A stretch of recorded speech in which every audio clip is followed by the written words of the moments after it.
What's up, players? Adam here with In the Zone Cards and Games, and today we're going to explain how to work with this new fairy deck. If you haven't seen the previous video, go check out our deck profile to see all the cards that are going to be in this deck.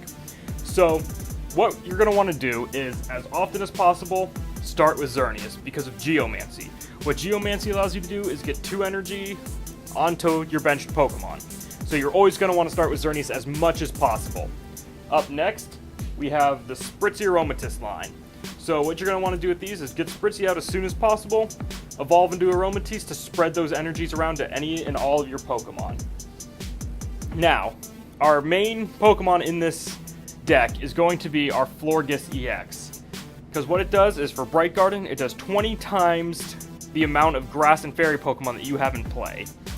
Now, that combos well with our Sky Field. Sky Field allows both you and your opponent to have up to 8 Pokemon on your bench at one time, but if this stadium gets discarded, then you're back down to 5 and you have to discard.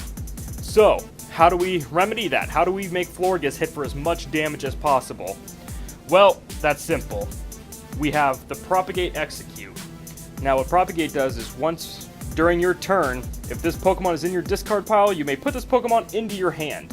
So, the best combo for this is to either Battle Compressor it right from your deck into the discard and then add it to your hand, Sycamore it out of your hand, Ultra Ball it out of your hand for a free search basically, or if it's already on the bench, get it out with Repeat Ball. So that's how we make Florges our heavy hitter. So you're going to want 5 fairies and then 3 of your Execute on the bench to make Florges hit for maximum damage, and then equip a Muscle Band to it.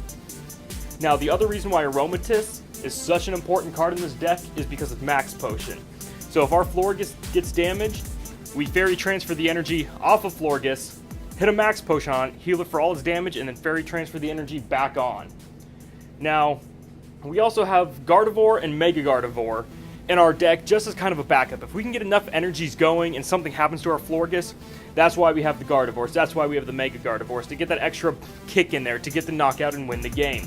So if you have any questions on this deck or want to see future decks and you have suggestions for it, be sure to send them in to us. Until next time, keep on playing, players, and remember, next time you play a game, make sure you're in the zone.